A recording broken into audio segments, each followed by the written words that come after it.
Wonderful. Welcome, everybody, to our third and hopefully last online political psychology meeting. We have a beautiful program for you today. And first, however, I just want to say how sad we are to not see you in person. We were really looking forward to this.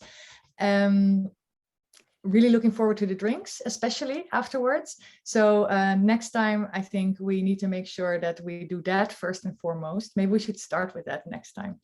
But for now, we will make do. Thankfully, the talks that we have lined up for you do compensate for the lack of personal interaction.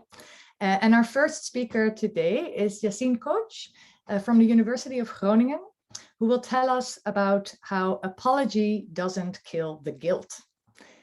I'm just going to give the floor to you, Yasin. Okay.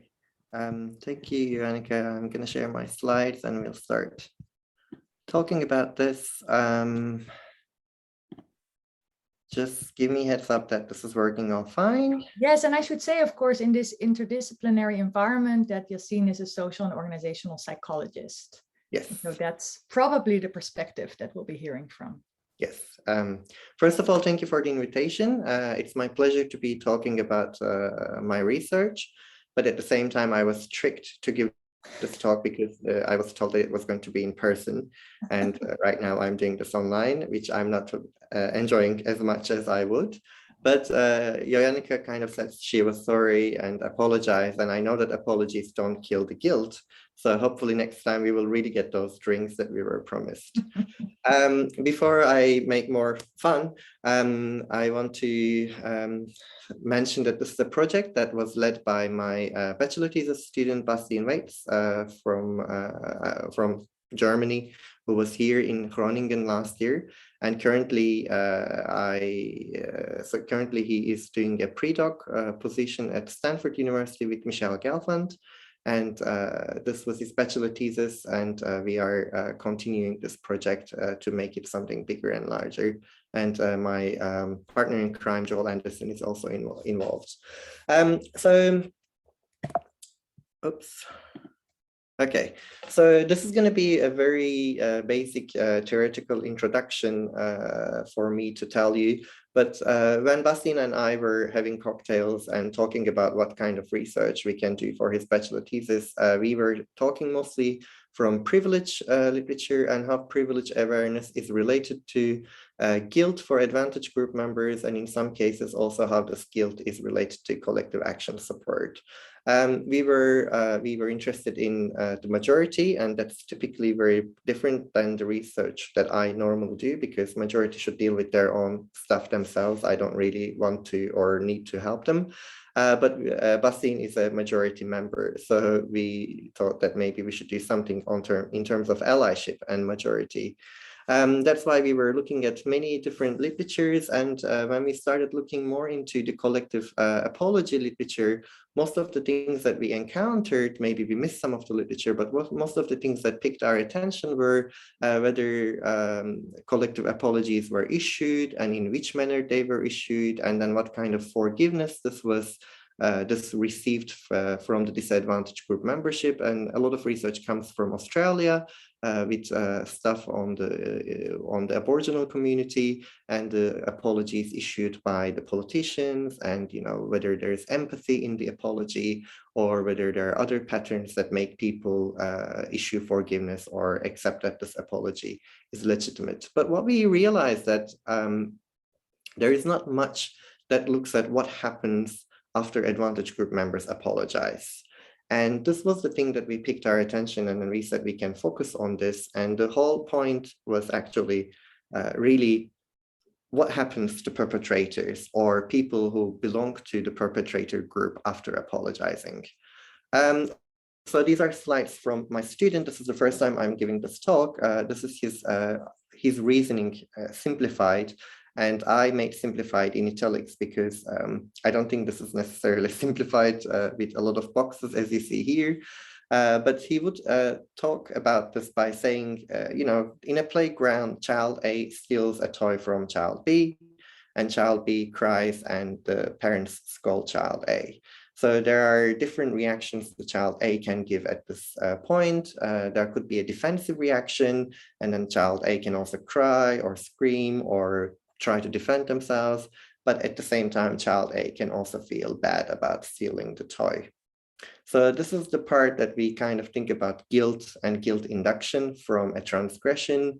And then afterwards, child A can give the toy back and apologize. So engage in a pro-social action.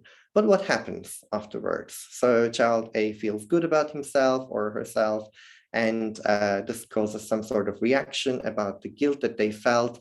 But what happens afterwards? So we realize that this is really missing in the collective apology literature. And then this model transferred into what we were thinking is when transgression happens, this transgression can threaten the identity of the advantage groups. And then similarly, they can have some defensive reaction. And, you would be probably familiar with the 3D model of Eric Knowles and others talking about, deny, dismantle, and another D, how majority members deal with privilege, for example. So if they feel threatened, they might have a defensive reaction, but at the same time, they might feel guilt or shame. And afterwards, they might engage in this pro-social behavior, and the self-image identity restoration is more like a latent construct here. So after the pro-social behavior, there might be consequences or there might be outcomes. So this is what we really wanted to test. So what we did is, for his bachelor thesis, we actually conducted one study, and then we followed this up with 2 more studies. And today I'm going to talk about all of these 3 studies. And also I'm going to talk about our research plan, and I would love to hear your thoughts, whether this sounds plausible to you.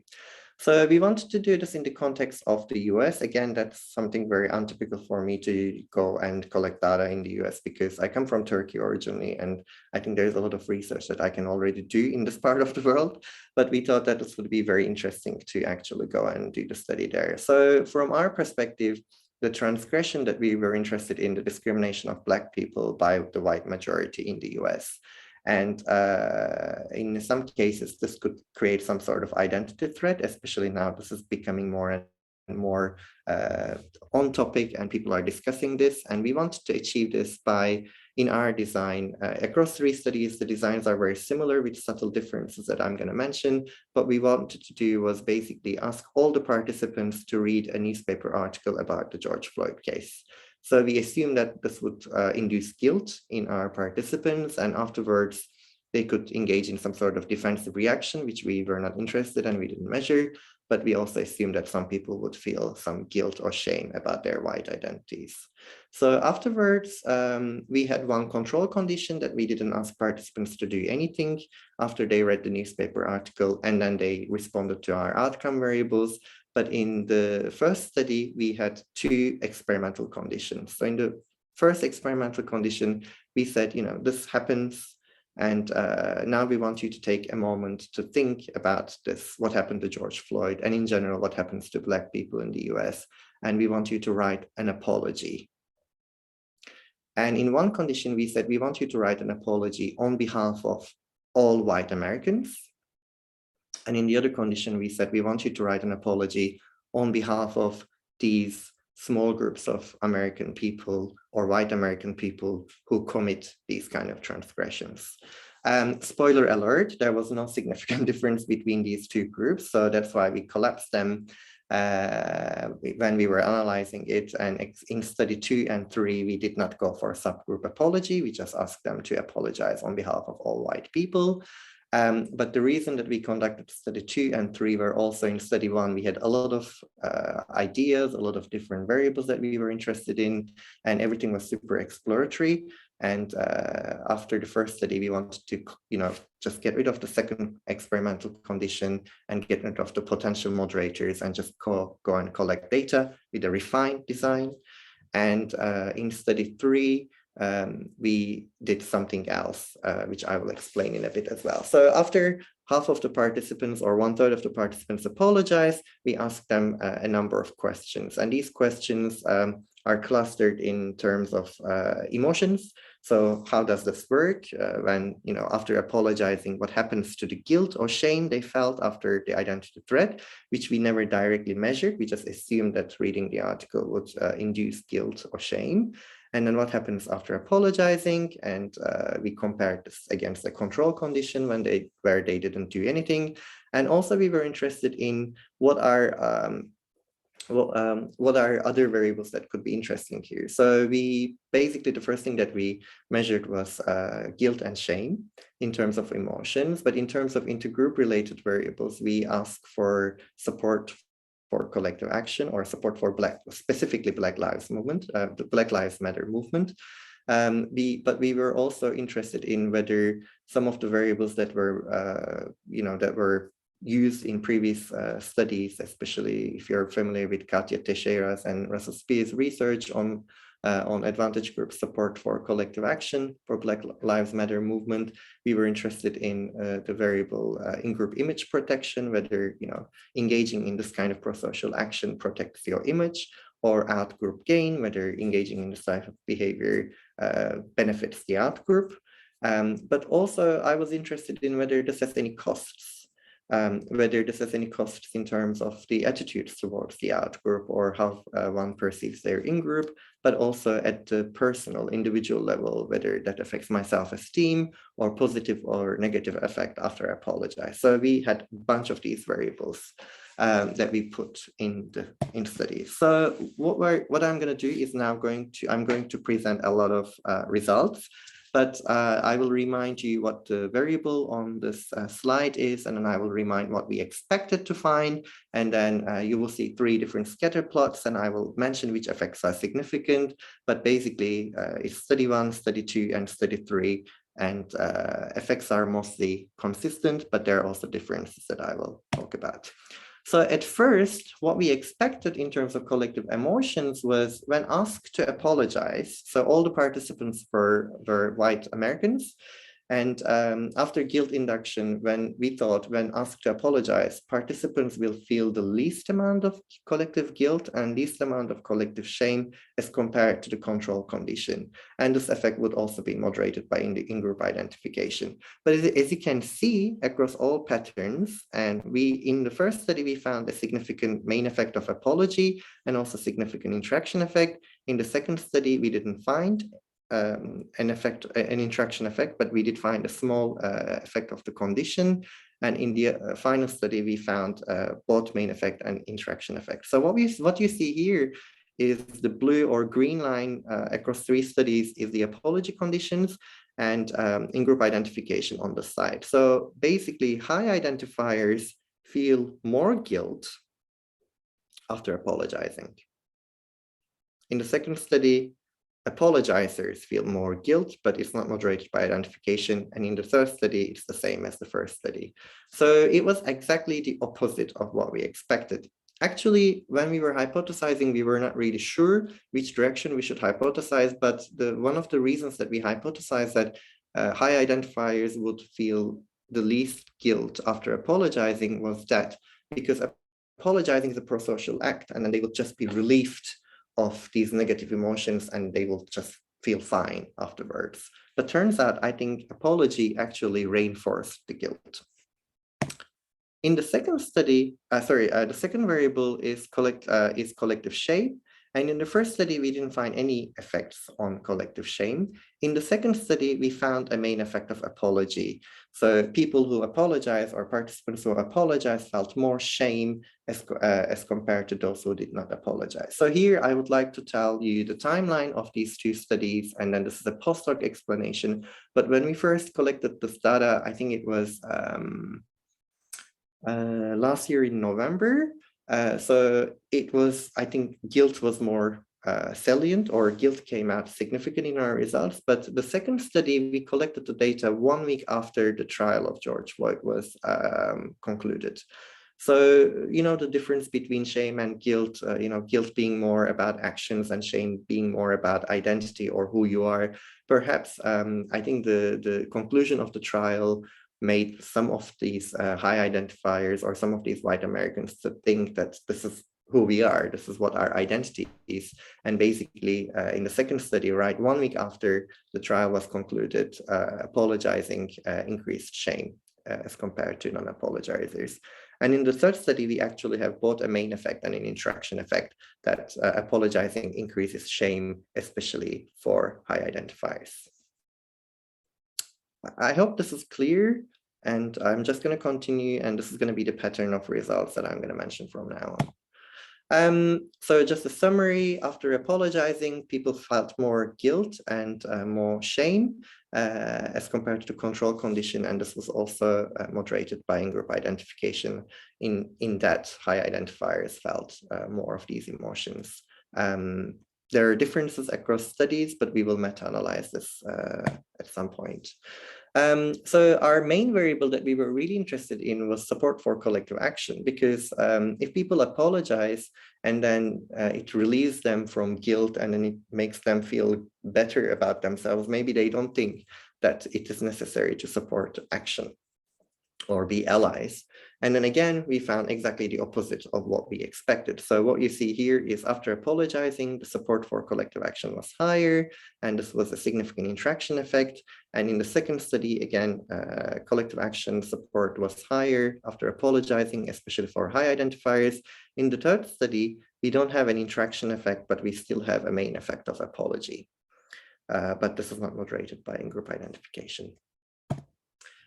So our next variable, the next two variables are a little bit complicated because the patterns are really inconsistent. So this is out-group gain. So the questions were phrased in a way that whether apologizing would help Black people in the US. So now I need to tell the rationale for the third study, because in the first two studies, we did the guilt induction, but we did not mention anything about apologies, but our dependent variables, sometimes we use the word apology and then how apology would benefit the in-group or the out-group. But in the, we thought that was a problem, especially for the control condition, because they didn't know what the study was about until they answered these questions. So in the third study, we didn't ask them to apologize, but we just mentioned that sometimes apologizing is used by groups so that they can, mend the relationships or they can feel better about themselves. But we didn't ask them to apologize, but we just gave a rubric like this. And then we asked all these questions that included apology in itself. So this variable out-group gain, whether Black people will benefit from white people apologizing. In the first study, we found an interaction effect. Again, people who apologize, especially the high identifiers, thought that Black people would benefit from this apology. In the second study, we only found a main effect, but there was no interaction effect, as you can see. And in the third study, the interaction effect was back again. So apology increased perceptions of out-group gain, especially for high identifiers. These studies, these variables come from Katja's research. And the second one is about image protection for the advantage group. And in the first study, as you can see, again, there's an interaction effect, and high identifiers, especially those who apologize, especially high identifiers, really think that apologizing will help with their white image. In the second study, I think we have no effect of apology or no effect of no interaction effect. In the third study, again, the interaction effect comes back. So apology increases perceptions of image protection gains, especially for high identifiers. So the other two variables that we included were in-group liking and out-group liking, whether this would change the attitudes. And as you can see, in-group liking is predicted by identification. So high identifiers like their in-group more, surprise, surprise, but there is no there is no interaction effect or a main effect of apology. So I think this is good findings because, people can engage in apologies, but this does not harm how they see their in-group. Maybe white people should see their in-group differently, but anyway. And in terms of the out-group liking, again, there is no significant effect. Although in the third study, high identifiers who apologize seems to like the out group a little bit less, but this effect is marginal, but I think it's still worth mentioning. Just the summary is especially high identifiers after they apologize, they show more support for collective action, and then they also see higher out-group gain and in-group image protection motives as compared to those who are in the control condition. And these apology doesn't seem to have any effect on in-group liking and out-group liking. And finally, I'm going to talk about these variables. What happens to the person who engages in the apology is, again, we see no effects on apology on self-esteem. This was a single item measure across 3 studies. And in terms of positive affect, how they felt after the study, in the first 2 studies, we don't see any effect, but in the 3rd study, we actually have an interaction effect. So high identifiers who apologize have more positive affect at the end of the study, which is interesting, but we don't see this pattern in the first 2 studies, and then no effect on negative affect.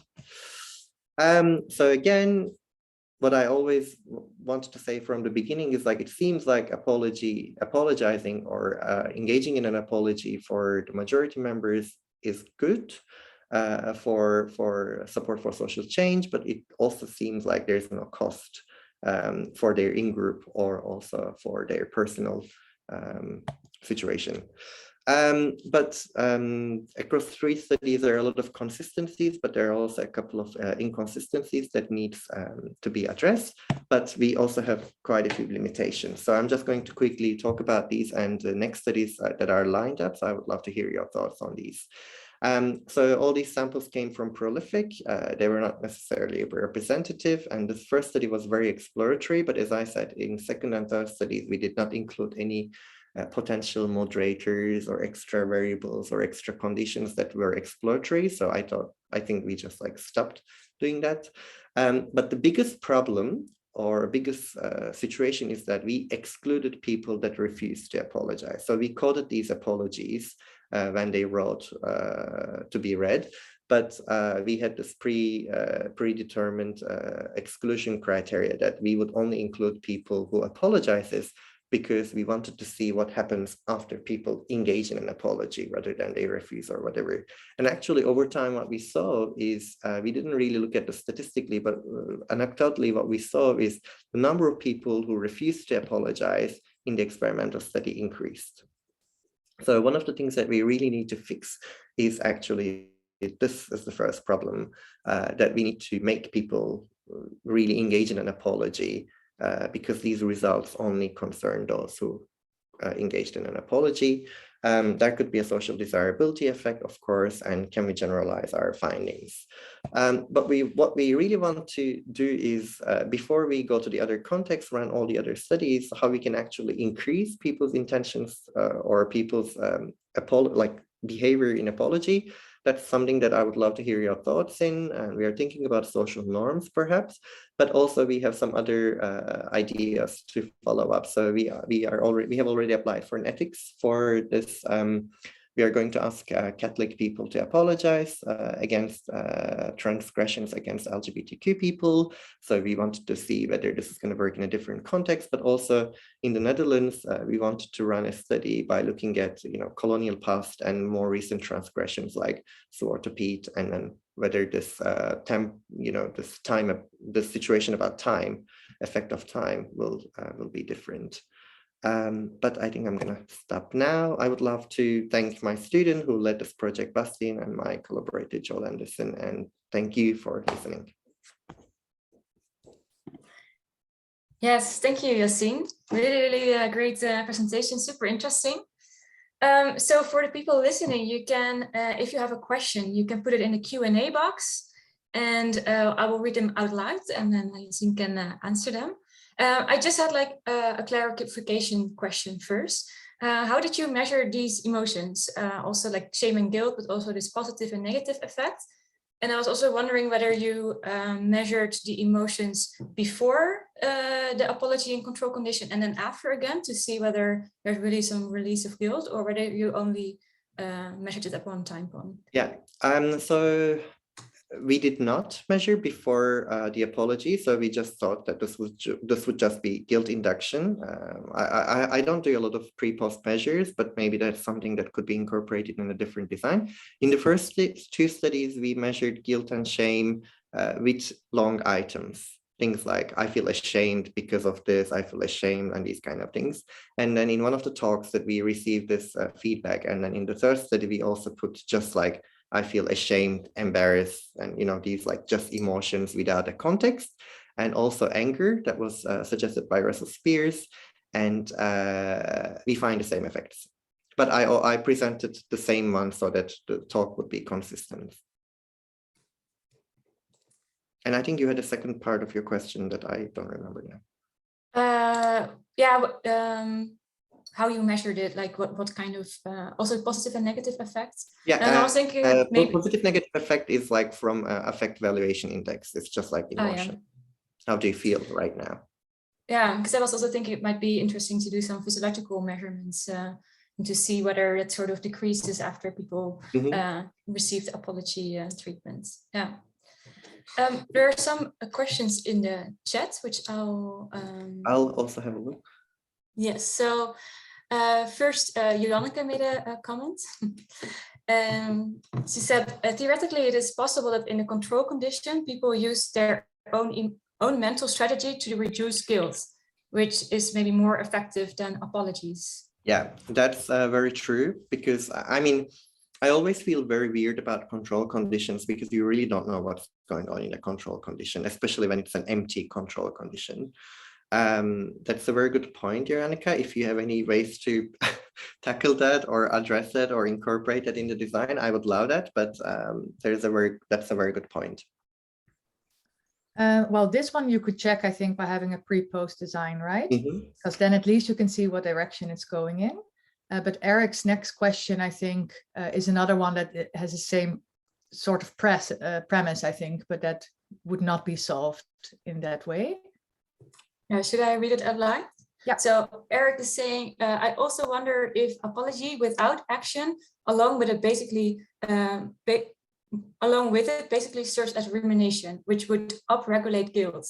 I wonder if you would get results more in line with your original hypotheses if participants were given the opportunity to actually engage in pro-social behavior, like make a donation to Black Lives Matter when they wrote the apology. Yeah, so this is a very good point.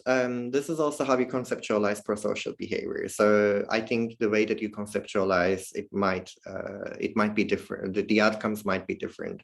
So I still think apology is a pro-social behavior, and then this is the outcome of that.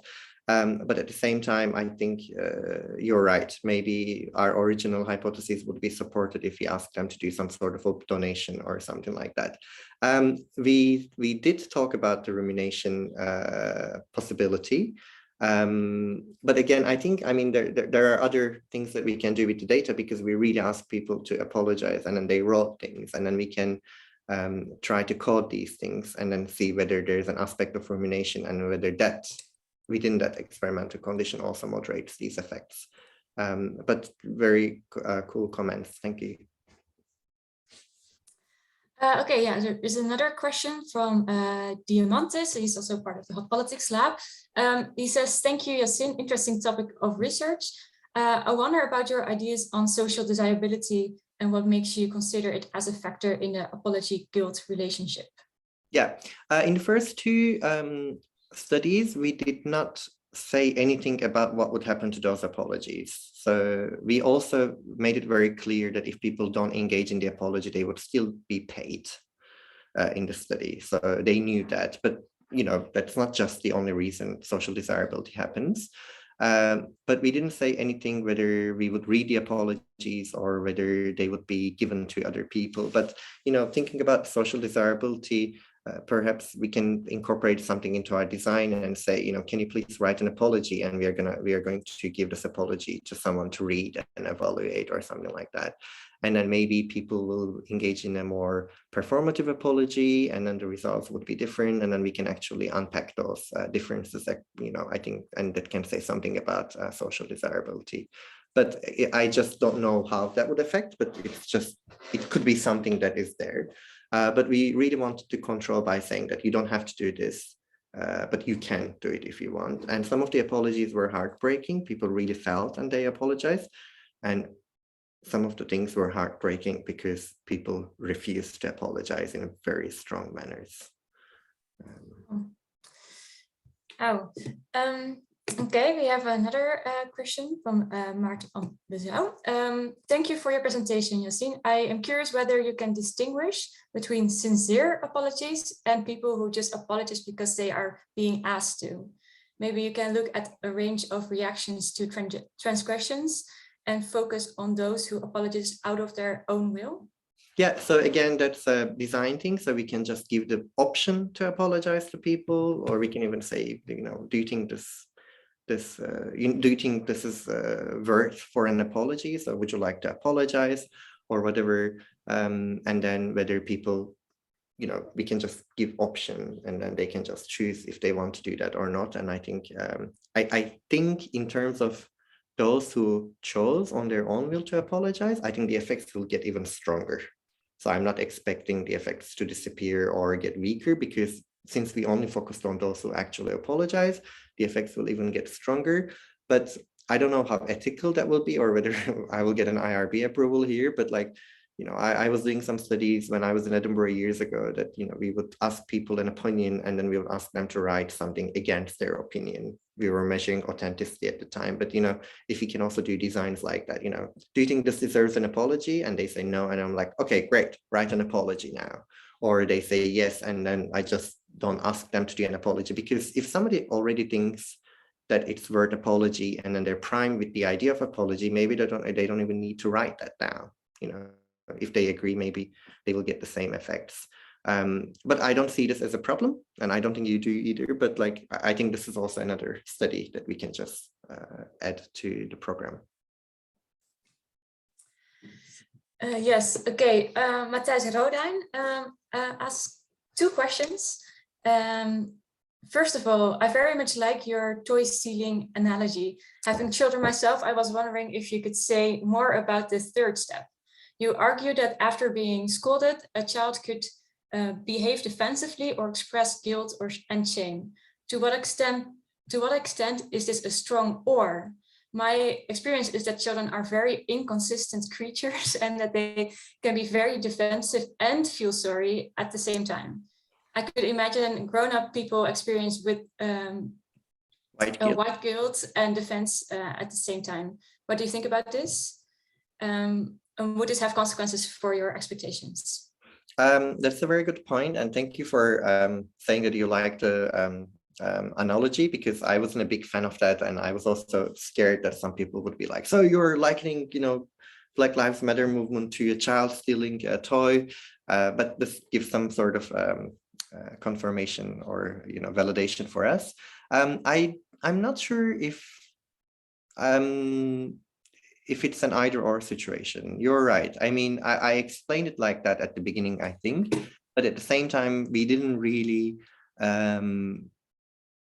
measure defensive reactions. And, you know, maybe, again, another study idea would be to do that and incorporate in our design, and then perhaps try to ask people to apologize, because, you know, there are defensive reactions. Some people just did not apologize. But at the same time, maybe some people didn't want to apologize. They were a bit defensive, but they eventually did it anyway. But I think it can coexist, but I still think that there is a little bit of an either or, at least for some people.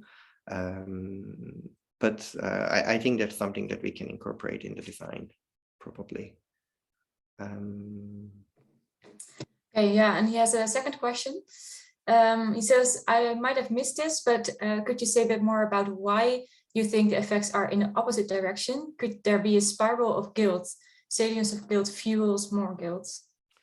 So when I said it was in the opposite direction at the beginning, when we conceptualized the study, we thought perhaps apologizing is a pro-social act, and then when you apologize, you're just relieved of the guilt, and then you don't feel the need that you need to support the movement anymore, because you have done your share and you don't need to be an ally or whatever.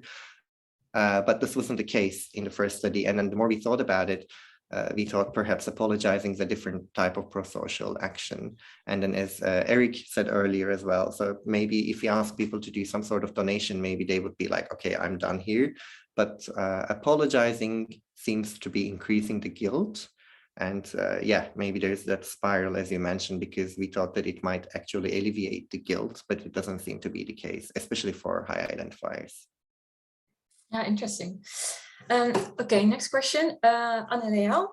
What does refusing to apologize mean or entail in this context? Could it be some sort of action or inaction against the system itself? Well, that's a very good question, Anna. But in our case, again, we didn't ask intentions to apologize or whether you would be willing to apologize or whatever. We asked people to apologize. And those people that we excluded from the study were people who just refused to apologize because they were like, there's nothing to apologize. And I'm sure we can find more diversity in the answers if we went back and, you know, collated all these no apologies from 3 studies, because some people would say, I don't need to apologize because there is no inequality. Some people might say, I don't need to apologize because that's not my job, because I also have my own sufferings. Again, going back to, you know, privilege awareness and 3D model. And, you know, because people might think it's not necessary for them to do that. Or some people might just say, I don't need to apologize because I'm white, but I didn't do this transgression. We didn't really quote them because, you know, they were like, apology, no apology. So let's go and analyze the data. But I think it is something that we can definitely look at. Yeah, very interesting. So are there some people maybe on Zoom who want to ask a question? One of the panelists. There's still a couple of minutes for some questions. So if you, as a Zoom attendant, want to ask a question, you can put it in the chat. Yeah, Bert. Yeah, I want to ask a question. Thanks, first of all, Yasin, for this excellent talk. And I must admit, following you on Twitter, I was a bit jealous about your about what seemed to be a normal academic tour along some of the nice institutions in the US. So my question is about this what it means to apologize, and a little bit related to the question that was asked earlier. Did you have any idea of how people felt when they were asked to apologize? As like, for some people, at least in the Netherlands, this would be somewhat, if I would asked to write something, could you apologize for colonial past or the inequalities, I might feel uncomfortable, or I might, so there could be somebody earlier asked, like, is this because people just write it because they want credits, or would it put people, some people do something that they've never really do, and others that will like, yeah, I want to do this. So do you have any idea of getting a handle of what you put people in that experimental condition? I don't know. And again, I can ask this question at the end, and I would be like, how did you feel when you apologize? Not as a part of the study, but so that we have an understanding of that. But it's not exactly the same thing, but that was one of the reasons that we had these like, you know, personal or, you know, well-being variables, because I was interested in, you know, what will I feel after I am asked to apologize? Am I going to feel more bad about myself or better about myself? And we didn't find any effects. And I mean, non-significant effects doesn't mean that there is no effect, of course. But across 3 studies, except for positive affect being affected positively by apologizing, so all these like 8 out of 9 effects were non-significant. So it seems like it's not doing much. But again, maybe that's the side of apology that's actually, maybe it doesn't alleviate the guilt, but it alleviates something. So I feel okay, so I don't feel super bad. But you're right, maybe I can actually ask people, you know, I'm going to ask you to apologize in a minute in the next page. So how do you feel about that? Yeah. Or, you know, something like that. And I'm sure that will also have an effect on the apology that was going to come afterwards. But again, I don't know, somebody give me money so I can run all these studies and, you know, answer all your questions in my next talk. But I think this is a very fruitful area. Like every time I talk to someone, another study idea comes up. And but what I take from these 3 studies is like apologies are not doing a lot of bad, and it might be doing some good. So I think that's good enough for me at the moment. So one suggestion that you might use that is maybe doesn't cost you money to, in a sense of running another study, is how I understand it is people write something, right? People write their apology down. Yeah.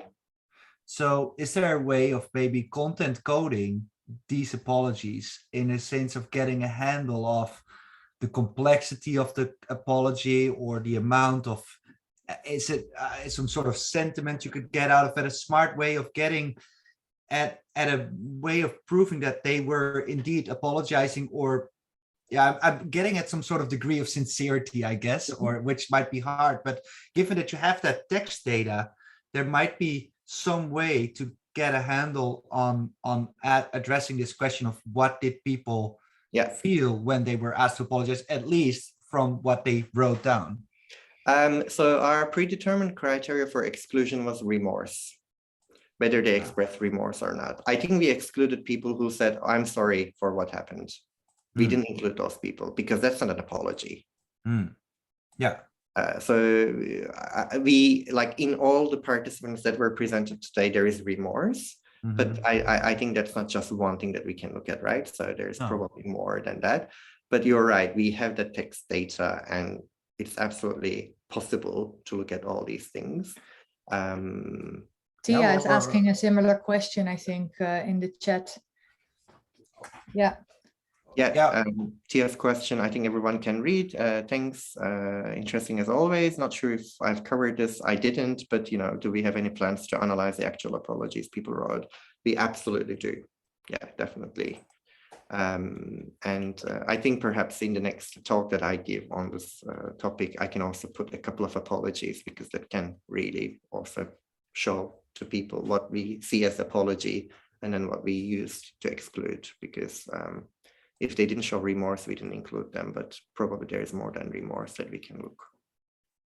Isn't there types of words that might signify certain things? So I don't know, action-oriented variables versus words versus blah, blah, blah. Is there something like that for emotions? Maybe Ruthie knows anything about this, or any communications researchers.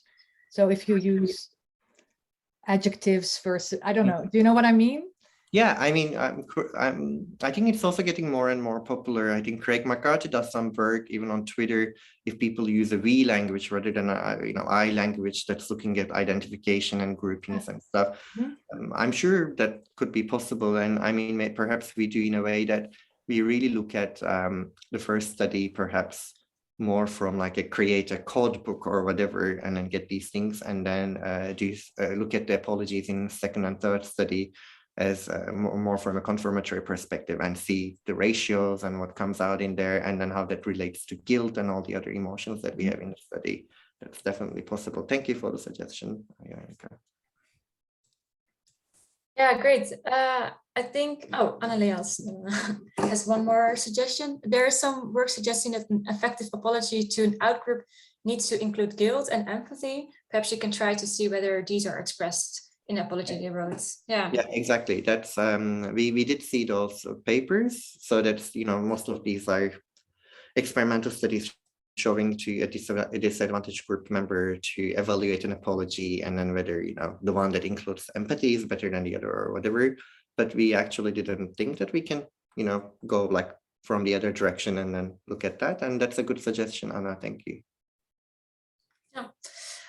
Okay, it's time. So thank you very much, Yasin, again, also for your discussion and the presentation.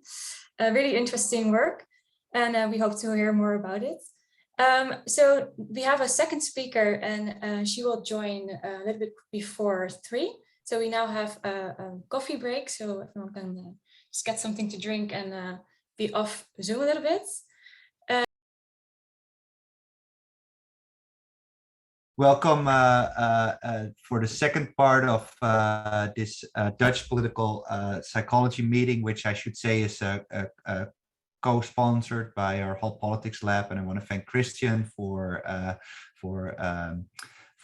hosting the Zoom environment, and I want to particularly also thank Maaike Holman for organizing and advertising everything, and I want to give a warm welcome to Professor Jamie Settle, who is a Wakefield Term Distinguished Associate Professor of Government at William and Mary, and I'm really happy that that Jamie is here with us today, because she is really doing the work that we as Dutch political psychologists and the people in the Hot Politics Lab like. It's really truly interdisciplinary. It asks big questions and uses methods that are cutting edge and that are allowed to answer these questions. So Jamie works with things like network analysis up to the level of our genes, and that results to really important contributions in our field. She has written an influential book on social media called Frenemies, and her new book is on its way, or is it on? It's coming out, right, Jamie? Coming out soon, and I'm really excited that she will share some of her new insights with us here today. So, Jamie, the floor is yours. Once you're done with the talk, people can type their questions in the chat, and I will read them out, and then you can answer. So for now, the floor is yours. Wonderful. Well, thank you so much for the invitation and such a nice introduction. I'm excited to be here, and thanks for your patience with my technological glitch. So can you all see my screen? Okay, fantastic. So you are the first audience to see the penultimate version of our new book's cover. We were working on that this week. And so the talk that I wanted to give today was a bit of a big picture overview of the project that I've been working on for several years now with my co-author, Taylor Carlson. And talk about the sort of key findings from the book and where we're thinking about going from here, what questions I think we leave unanswered, and how we're thinking about tackling those. So this project started nearly a decade ago. The origin story is that Taylor was an undergraduate at William and Mary. Incredibly bright, way smarter than I am. She went on to do her graduate work at UC San Diego, and she's now a professor at WashU. So this was work that was supported by the National Science Foundation, and we collected data over a period of several years, and some of this work has appeared in manuscripts that have come out in the last couple of years. I put those on the slide there. And excitingly, our book is under contract. We are hoping to get copy edits any day now, and it should be in hand.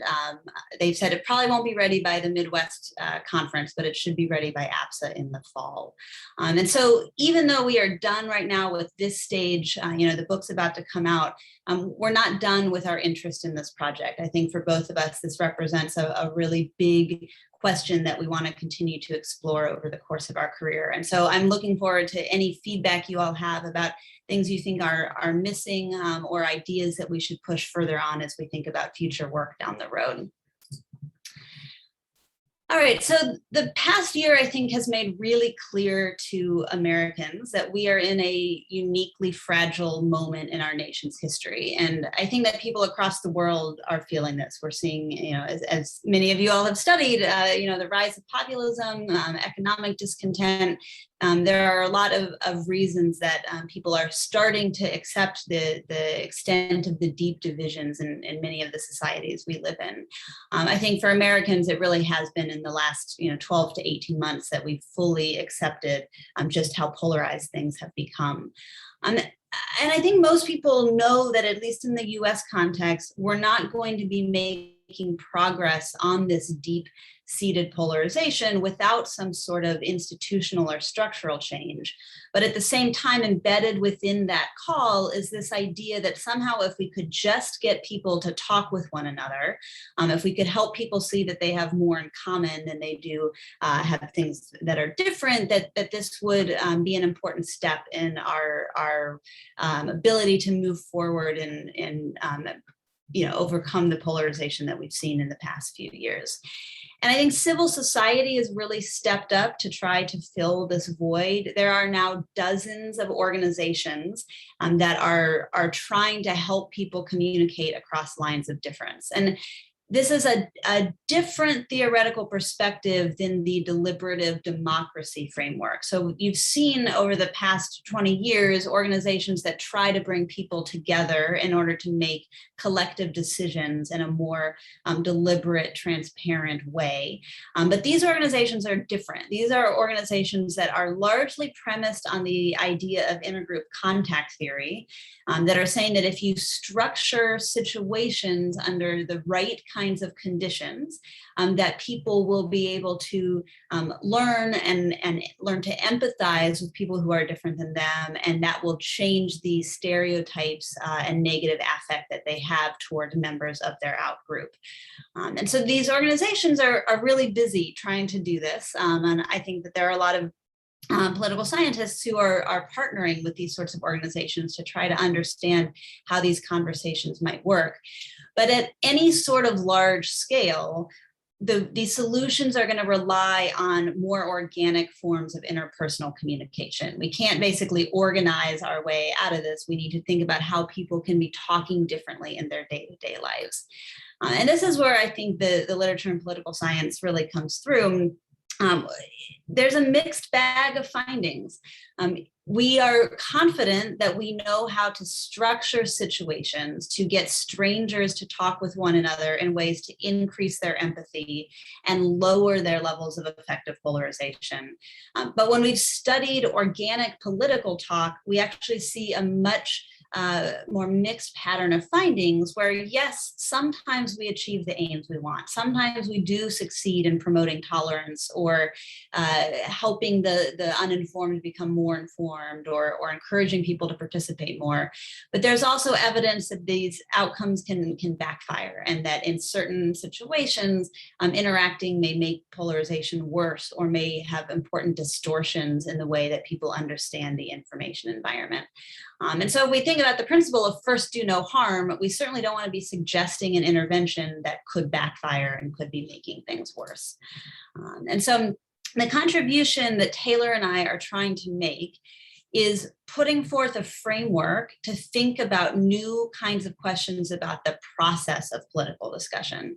And so thinking about the idea that, discussion, we're not dealing with isolated instances of discussion. People are navigating through political conversations in the course of their day-to-day lives. And we need to think about the impact of the way that they actually talk about politics on the attitudes that they form. And so we're folding in ideas that have emerged at various times from more qualitative studies of political discussion and trying to think about that in a more systematic framework. So we've named this framework the 4D framework. Our starting place is looking to social psychology for the motivations that are known to underpin other forms of interpersonal interaction. And so that we know when people are communicating with one another, they're striving to be accurate, right? They want to know the correct information. They're looking towards these people they're communicating with for affirmation, for their own point of view and their own sense of self. And they're also very vested in affiliation, right? Whatever the context is, whether this is your family or your friends or your coworkers, we communicate with other human beings because we want to define our groups and be members of a group. And so if we start from this premise that these are the kinds of motivations that likely guide political conversations, as well as just other forms of interpersonal interaction, we then think about how the process of discussion could be built around that. And so instead of just focusing on this idea of an input to a discussion and an output, we actually try to trace the decision-making cycle of political discussion itself. And so we emphasize this early stage detection. There's been a dearth of work previously in trying to figure out how it is people detect the political views or leanings of those around them to get a sense for whether or not the conversations they might have are likely to be agreeable or disagreeable.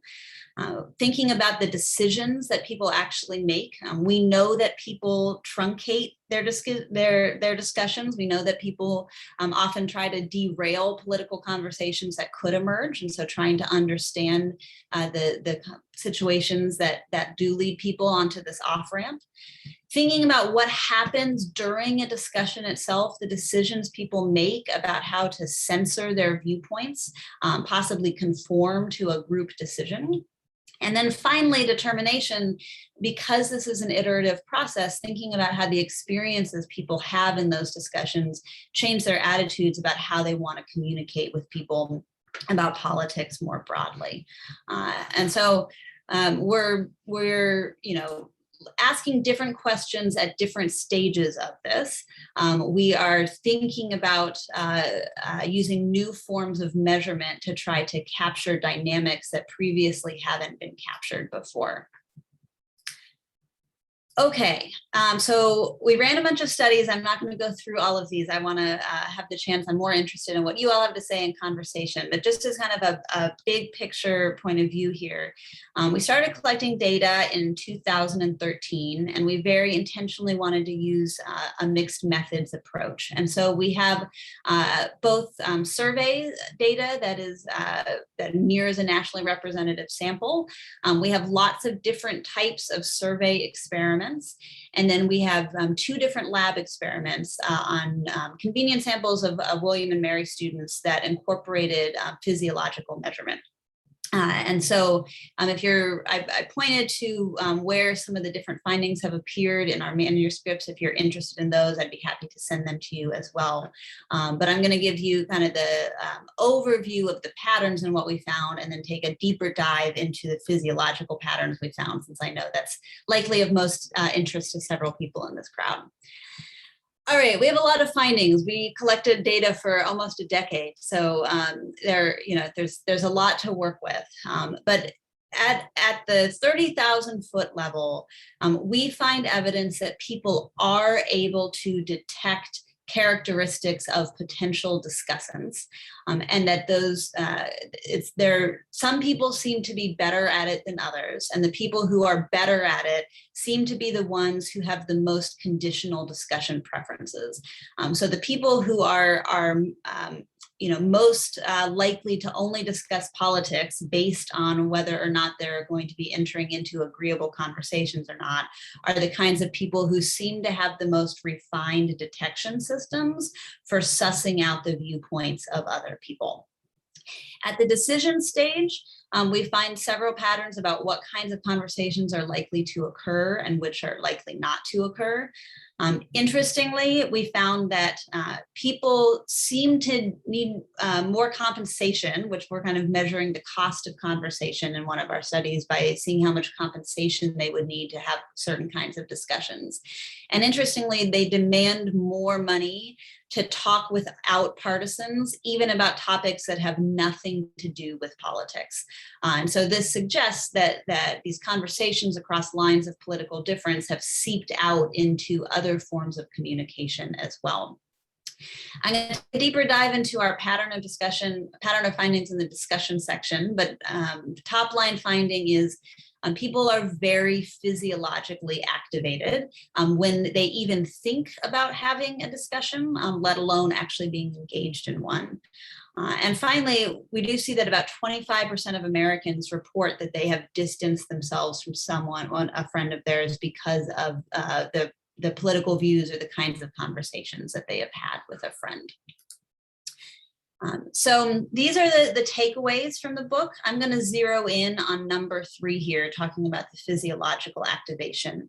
But in the book, we make the point that we've started the conversation about some of these topics, but that we're really hoping that other scholars will pick up where we leave off. So for example, we demonstrate that detection exists, and we show a bit of variation between people in terms of who's most likely to try to understand other people's views before they actually engage in a political conversation. But we don't take nearly as deep a dive as we could. There are a lot more questions there. We also find, for example, that social concerns people have. So their desire to maintain their relationships with people are a really important factor that trump other sorts of considerations. And so I think pushing further on that will be helpful as well. All right, so let me dive into some specific results here. We did 2 different lab studies building on each other. And so the first study that we did, we were trying to baseline the idea of physiological response to interpersonal conversation against other measurements, other physiological measurements we had to different sorts of stimuli. And so there'd been a lot of work done having people watch video segments of disagreeable or contentious interactions. And we thought that that might be a good place to kind of baseline the kinds of physiological response people have on the cusp of having a political discussion. So in the first study, what we did is we had participants watch videos that were either politically contentious or apolitically contentious, and we randomized that order. So half the group saw political and then apolitical, the other half saw apolitical and then political. And then at the end, we told them that they were about to have a conversation with another participant. And this was plausible given the structure of how the study was run. Subjects saw other people in the lab at the time, so it seemed plausible that there was going to be an actual conversation that happened. And what we found is that upon being told that they were about to have a political discussion, they had this noticeable uptick in both their heart rate response and their EDA response that was stronger than the response they had to just watching these videos alone. Now, this mean heart rate increase in beats per minute was about 1.5 beats per minute just upon being told that they were about to have a conversation. But in the next part of the study, we then revealed to them what was coming, more details about the conversation itself. And so first we told them they were having a discussion. Then we told them characteristics about their partner. And then we told them what they were going to be talking about. And we varied whether or not their partner was portrayed as agreeing with them or disagreeing with them, and whether or not the person had a high or low level of political knowledge. And then the topics were 3 salient issues at the time we did this study. And what we see is that there's a big increase once they're given more information about the kind of conversation they have. And in a regression framework, holding a constant variation between individuals that could affect physiological response, we see that people who are told that they're going to have a conversation with an out partisan have a higher level of heart rate response to being told that. And there's some suggestive evidence that there might be a slight interaction effect as well if that disagreeable person has a high level of knowledge. And to put this increase, this heart rate increase that ranged varied considerably between individuals, but on average was about 7.8 beats per minute increase. There's evidence showing that when people have a panic attack, that's between 8 and 20 beats per minute increase in their heart rate. And so what people are experiencing on the cusp of a discussion, for many, is equivalent to the feeling of a panic attack in terms of that likely surge of adrenaline. Now, in our follow-up study, we actually wanted to have people talk about politics. And so we had 2 people come into the lab at a time. Both were hooked up to physiological equipment, and we gave them a series of prompts in order to talk about these different issues. And we measured disagreement in 3 different ways: whether or not they shared or did not share their partisan identity, whether on a given issue on the pretest they had agreed or disagreed. And then we asked about their perception, after the conversation, we asked about their perceptions of whether they had agreed or disagreed with their discussant on the 4 discussion topics. And interestingly, what we see here is that the disagreeable group, who either experienced, who had, discordant identity or actual disagreement, when disagreement is defined by partisan identity, we don't see evidence of an increase in heart rate response. But when people actually disagreed on the issue, or they perceived that they disagreed on the issue, those who were in the more disagreeable condition did have elevated heart rates compared to those who were in more agreeable conditions. And this is a really interesting juxtaposition that all of our evidence suggests that people anticipate and have a strong response to being told they need to engage without partisans. They don't want to do that. But upon actually doing it, it doesn't appear to be the partisan disagreement itself. It's that notion of disagreement, that the actual experience of it or the perception. And so one path forward here is trying to think about ways that we could help people understand that a conversation with an out partisan does not necessarily mean there's going to be intense disagreement that occurs. All right, so why do we think these physiological responses matter? This is a friendly audience. I know you all are receptive to these techniques, but I think the broader political science community often wants to know. Well, one thing that's really interesting, there's a finding coming out of social psychology, people who have mixed the measurement of physiological response with intergroup contact theory, that in situations where the inner group is defined as interracial conversations, the people who have the strongest physiological responses and who appear to be most physiologically stressed by the experience are the ones who have had the least interaction with people of a racial group different than their own. And we see some evidence that this is similar in the political realm. So in that first study we did where we just told people they were having a conversation, we also measured properties of their social network. And we were, because this was a student sample and William and Mary's a small school, we had a very nice, densely connected network. And what we show is that the people who had the greatest elevation in their heart rate were the most likely to have homogeneous social networks in terms of people's political views. And so there's this idea that we don't show causality here. We don't know which comes first, the kind of physiological response or the lack of exposure to disagreement. But it does seem that there might be some clustering in networks, and that the possibility that you're only used to talking to people who you agree with might make the potential of those conversations for disagreeable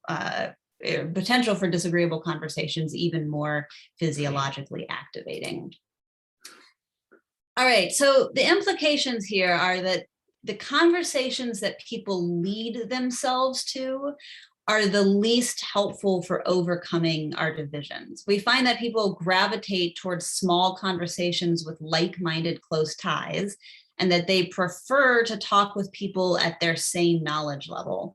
This runs counter to our theories about how information optimally flows through discussion networks in order to help people participate as citizens in a democratic society.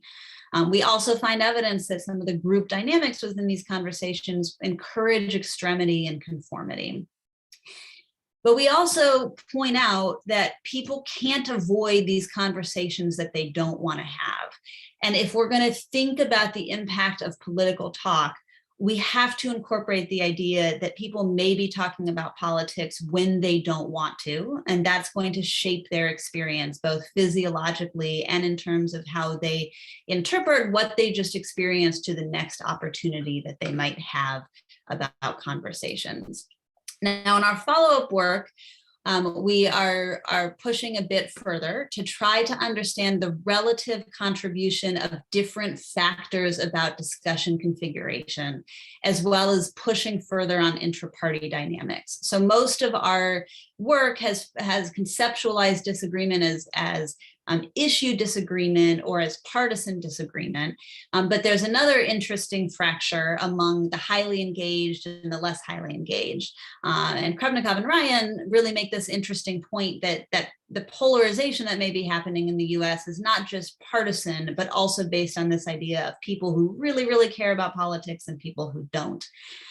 We also know that we expect this to be more of the case among Republicans and Democrats, but that because of the pollution of the information environment with mis and disinformation, within parties, there might be divides based on where people are getting their information. And so it's not necessarily that you disagree on your partisanship or disagree on the issues, but that you recognize that people within your own party are not using high quality sources of information. So with support from the Knight Foundation, we fielded a conjoint study to try to weigh these different factors against each other and then ask people about the likelihood that they would express their true opinion in a political conversation.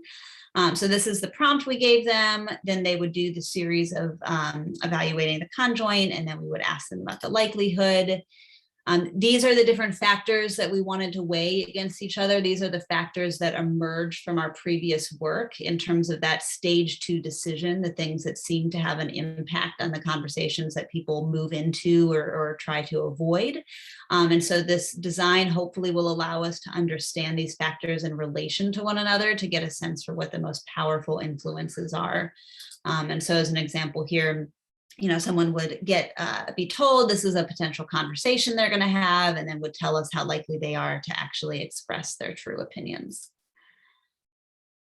So Taylor and I are often told that our research project is kind of a downer, that we tend to be a bit of pessimists on this, but we are concerned that all of these calls, all of the research agenda that I think has a lot of energy right now built on contact theory, that suggests that getting people to talk is a uniformly good thing for adjusting their attitudes towards one another. We have a lot of concern about the generalizability of those results. We don't doubt the internal validity. These are well done studies that can show change, but we don't think they are emulating the kinds of interactions that people are actually engaged in on a day-to-day basis. And so reconciling those two things, knowing what could work in theory versus what's actually happening in practice, is what we're calling on people to do in order to really move us forward on this important question. So thanks to the NSF for their support. I've had dozens of research assistants helping over the years, and we also want to thank Erin Rossiter, who helped us with some of the text analysis for the transcripts coming out of the lab experiments that we did. And I'm really looking forward to hearing your questions and answering anything or hearing your input. Thank you, Jamie. This was great, and it's very nice to we feel honored that we are able to see the cover of the book and in its full complexity. I've heard you talk about this before, and it's nice to see where this ended, and also to hear some of your future thoughts. So hey, for people listening in, you can type a question in the Q&A box. That's the easiest for me to keep track, and then I will read them. I can read the question out loud, and Jamie can actually read along.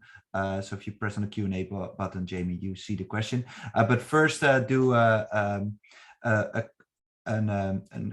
question from somebody who is allowed to speak, and that's Gijs Schumacher, who is in Amsterdam. So Gijs, you can unmute yourself and ask Jamie a question. Thanks, Jamie. Great to see you again. And congrats with finishing the book. I have a question about your interpretation of the physiological data. I guess there respondents, when facing the situation of having a discussion, they could indeed be scared. I think that's sort of the interpretation you put on why heart rate and skin conductance increases. But I also assume that some individuals are actually very excited, particularly those who are very committed to politics, that they can have like this one-on-one with someone from the opposite camp that they can tell the truth to. Did you look at this in any way? And yeah, that's the question. Yeah, no, that's such a great question. So one of the things we're interested in this project is individual differences. And so we did want to get a better handle on what kinds of people are likely to experience positive emotions versus negative emotions. And so we did assess the emotional response that people self-reported, because, as you point out, these measures that we're using, heart rate and EDA, are not getting at the positive and negative, right? They're just magnitude of activation, and so we can't actually infer that this is all a negative emotion or all anxiety. We do see some evidence that there is more anticipated negative emotion in disagreeable conversations. But we did, as with a lot of the physiological work, you don't get great matches between people's self-reports and their actual physiological report. And so it is true that the people who were most interested in politics and were the most partisan were the most positively enthused about the idea of having these conversations. But I think part of it is a power issue. We collected these data, in 2014, I think. And if I were to go back and know what I know now, I probably would design these to try to tighten the design to have more power to get at this. But we can't say with certainty that there's a clear pathway between being more partisan, more engaged, more positive emotion, and that therefore you're more physiologically activated for that reason, and that the opposite holds for people who are less excited. But my gut tells me that's what's going on. I just think we have more work to do before I could actually say with confidence that that's what we show. Thanks. Let's go to a question from somebody who has the right to speak in this environment, and that is Haley Kelsall, who is a PhD student. That's not personal, Haley. That's just how we set it up, right? So Haley is a PhD student at the Political Science Department of the University of Amsterdam, and she writes the following: "Thanks, Jamie. This is really interesting. Apologies for any typos." She's writing on a mobile phone. So I was wondering, did you also ask participants that you thought they would have a discussion, how they expected the conversation to be in terms of pleasant and unpleasant experience? I can imagine assuming the conversation will be unpleasant would generally make people anxious, nervous. We didn't. We should have. So we asked them the emotional questions with the assumption that if they reported the idea of it was making them anxious, that was tied to how much they thought that it would be unpleasant. But we didn't get their anticipated. What's interesting, though, in the study where they did talk with one another, we see really wide variations between people in terms of the perception of disagreement they did have. It's not as correlated with the actual amount of disagreement that existed in the conversation.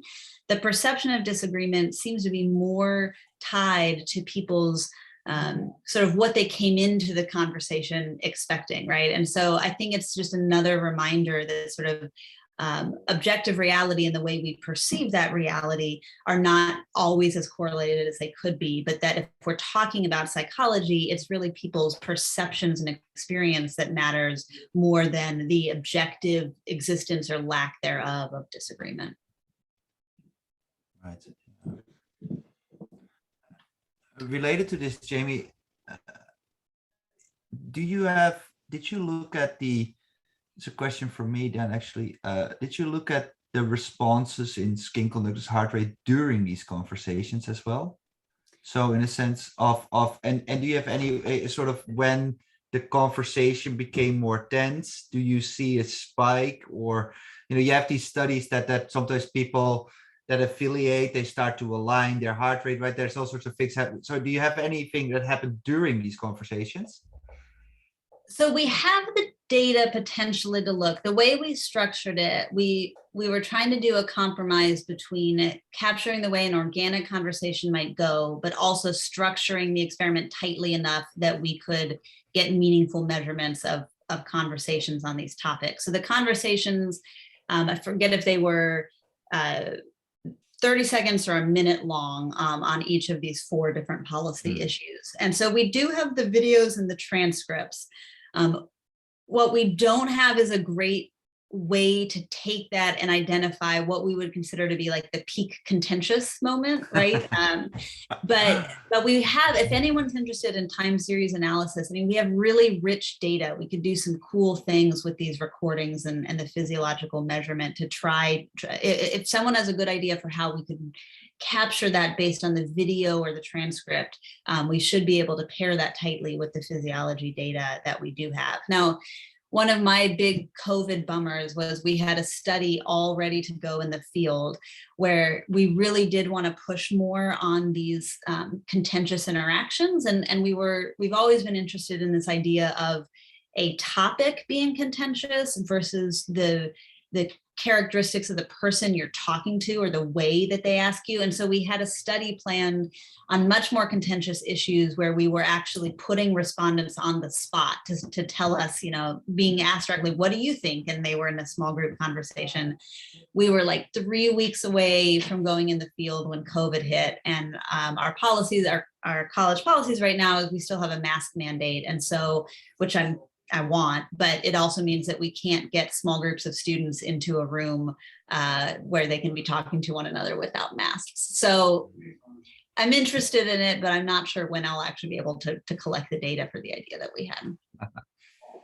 Great. Let's go to a couple of other questions. There's a question from Amanda Friesen. Hi, Jamie. Always love your work.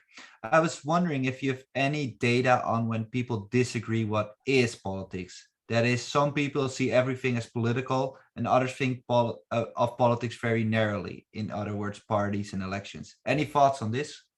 Yeah. Hi, Amanda. I can't actually see you, but I hope you're doing well. So not from this project. I do have some of that work in the Frenemies book where I show that there's a pretty wide range of what people consider to be about politics, that it is much more than just, you know, policies and elections, and that some people have very broad interpretations of what's considered to be politics.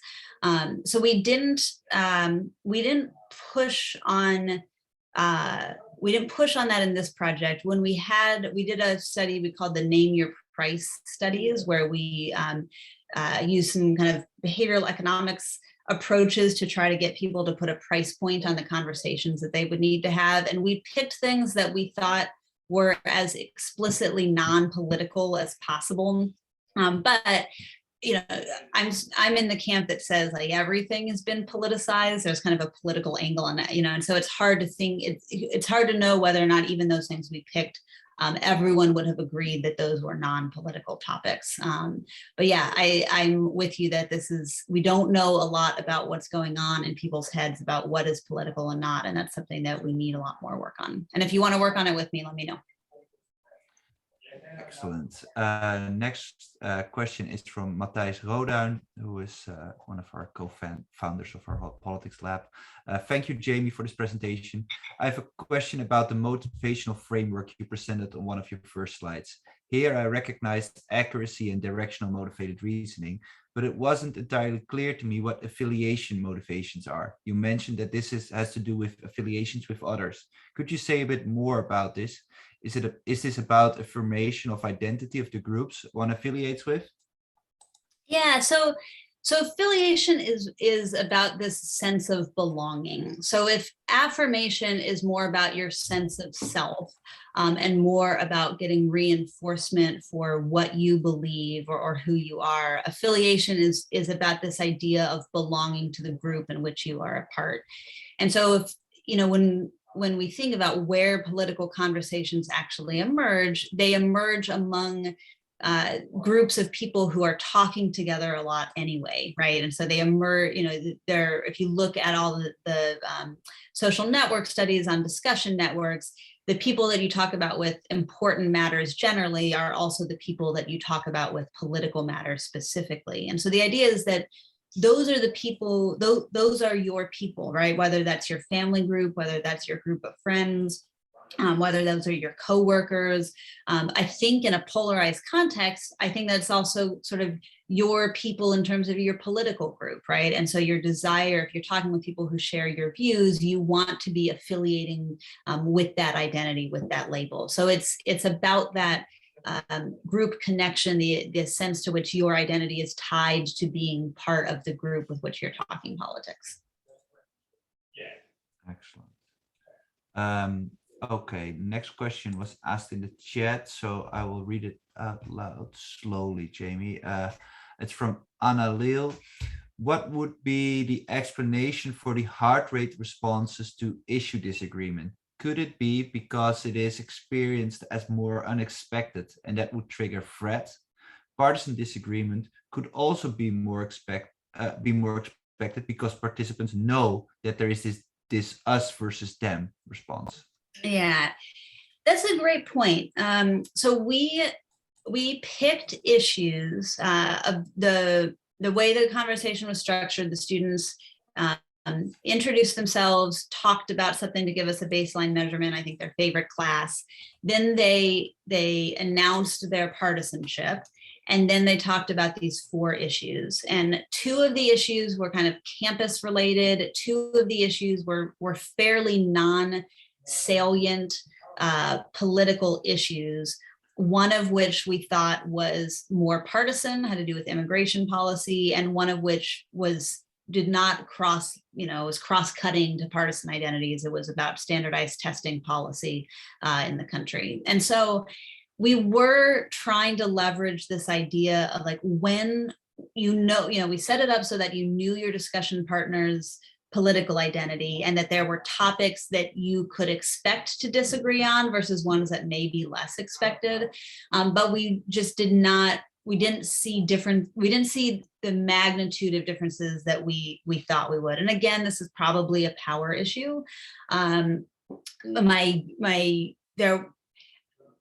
Very suggestive. This is not at all, it is not a robust finding in the least, but there is some suggestive issue that the issue that the students talked about that was most contentious was the immigration policy. So, the closest to kind of a policy that would have lined up with their partisan identities. So I think it's I think your question is fantastic. I don't know that we have a clear answer on this, whether it is the experience of disagreeing or sort of the unexpected nature of it.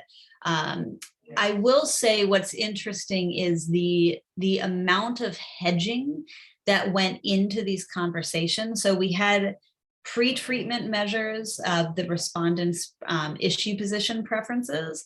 And then we had what they actually said in the conversation, and then we measured their viewpoints afterwards. And even on paper, when the people disagreed with each other on the issue on paper, when you look at the transcript, they've totally moderated and hedged what they say about it. They are really trying to minimize the amount of expressed disagreement. So even on paper, the conversations that looked the most disagreeable were not audibly as disagreeable as they could have been. So it doesn't answer your question directly, but kind of an interesting point. Excellent. There is a question from Christian People in Amsterdam. Hi, I was wondering, in the results that you showed, where you looked at the heartbeat of your participants, and then where you introduced that they're gonna have to have a discussion, and you showed how that heartbeat increased compared to them watching videos. I was wondering, how much does it have to do with having a political discussion, but how much does it probably just has to do with that they have to do something active and that they move from a passive consumption of something towards thinking about an active, that they have to do something physically? Yeah, so we should test that, right? I mean, we should test. So the instructions were delivered in the same way that they were watching. It was just instructions on a screen, right? So they themselves weren't moving or changing, but if the idea is that cognitively knowing that they're about to have to engage in action.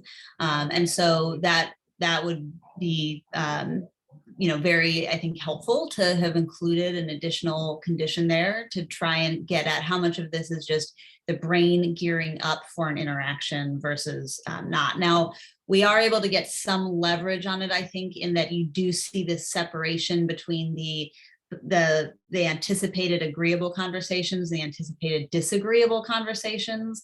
And so I don't know what we would have seen if we had then had not anticipated non-political agreeable versus disagreeable. I think for those of you who have done this work, there's always the trade-off between wanting to design the most robust experiment possible and then recognizing that these are such costly experiments to run in terms of researcher time that it can be hard to get enough data to test everything you want. But I think you're right. I think that's one of those questions that we need to push on further. Jamie, I have another question for you. So you start to talk and about this sort of that we live through this hyper-polarized at times, right? Especially in the US, but you know, some Western European countries are desperately trying to catch up. So some of the data you collected this is earlier in a time that you might look at now as like a more peaceful and quiet time in US politics than what the periods you've lived through in the subsequent years. Mm-hmm. If you would speculate about replicating the effects in contemporary times, would you expect similar effects, bigger effects? And if so, what does this imply for the conclusion of the book that you draw? Yeah, you know, it's interesting when we started this and the questions we were asking, we look back now to the way we were writing questions in 2012, 2013, and it's tame, right? What seemed like intense partisan conflict back then now just looks like the good old days in politics. And so I think it would be much worse. I mean, none of our data really captures the Trump era. The latest data that we have are the summer of 2017. And so that is just, you know, after those first 6 tumultuous months. I think it's a lot worse. I think and I think the other thing that has really changed is kind of this meta awareness, right? I mean, I feel like in the US, the topic of polarization is on the agenda. People are now aware that this exists, and it has seeped so deeply into our fabric. I mean, the biggest, you know, not the biggest issue, but one of the most recent big manifestations of polarization at our local school board meetings that have just evolved into these shouting matches about critical race theory all over the country. And so I think what people thought was once contained at the national politics level has seeped more and more into day-to-day lives. Mm-hmm. I think the other thing I would have loved to have jumped on if things had worked differently is, I mean, think about the role of masks, the politicization of masks in the US in terms of signaling identity and how that structures our expectations. I mean, over the past year and a half, you know, I bought a house on March 9th, 2020 that needed a lot of work. So it's been a crazy year and a half, and we've had a lot of people come over to the house to try to do work. And my gut instinct when they approach the house, are they wearing a mask or not, right? And so this you know, this visible, quick identification to understand what someone's political views might be, I think has to have changed this detection process as well. So yeah, I'm not optimistic that it has gotten any better. I think that the changes over the past 5 years have probably made a lot of these effects even worse. Hey, and I'm just giving myself the freedom to ask a follow-up question. So some of this in terms of the digital media consumption, people talk a lot about the selective exposure presence or not, but what you seem to focus on is this interpersonal talk, right? And so do you think that same worry about selection is there, or is that actually something, because we actually still have relative high number of that we meet people that we disagree with and have conversations with, that actually the selections concerns are not so big, in a sense that you know, at the school board or at the daycare center or at the gym, you meet people who are different, and have these conversations, while online you can choose to or to not live in your own environment. So I actually think people are on average are likely to encounter more diversity of opinions in their online networks than they are in their offline networks. I think what's going on in the offline world is that even if it's mostly subconscious, the sort of norms of social nicety in American culture suggests that you shouldn't engage in disagreeable conversations with people. And I think as we've sorted And as we show that people are increasingly able to recognize their political outgroup before conversation even happens, people are taking that off-road more and more. They're selecting out. Now, there will always be people who love to talk about politics, right? Or who are so disconnected from the political system, they're not picking up on cues. And so they inadvertently get involved in these conversations. But we know that people's face-to-face core political discussions are much more homophilous than the online versions of those networks. And I think as our society sorts socially and polarization gets worse, we're going to end up with that, we're already seeing evidence that people are more and more likely to be marrying people who share their viewpoints, right? And occupations, I think, are starting to sort. I think people are developing stereotypes about the political views of particular occupations, right? And they're not incorrect. Like the police in the United States are overwhelmingly conservative, right? And so I think occupationally, you might start seeing this as well. And so that cues that were not informative in the past might become informative moving forward. It also reflects, it's just a bit my research, but this sort of, when I notice that somebody disagrees with me on my views on COVID, I steer the conversation away immediately. It's like, I'm not into having this discussion with you. Yeah, exactly. And if you need to maintain that relationship, you don't want to know, right? I'd rather just not know that you're, an anti-vaxxer. I just can't deal with that. So yeah. Gijs has another question, and we'll make that the last question for today. Thanks. And I think one of the reasons why this is such an exciting book is that I think it's one of the first political science projects that uses this physiological data. And to measure arousal, you use both heart rate and skin conductance. And maybe I'm interested in your advice. If you would do this all over again, would you include these measures? Would you choose one over the other? What is your takeaway? Yeah, so we got more traction with heart rate, but I think heart rate can mean more changes in heart rate can mean more things than can changes in EDA. So that's a hard question. The other thing we grappled with is getting back to your question about sort of valence and unidirection, right? Like we thought about doing EMG, but then we thought about having people have conversations with one another with a bunch of electrodes hooked to their face, right? And how is that going to change the nature of the interaction? And so, I think it depends what you're prioritizing, trying to get at.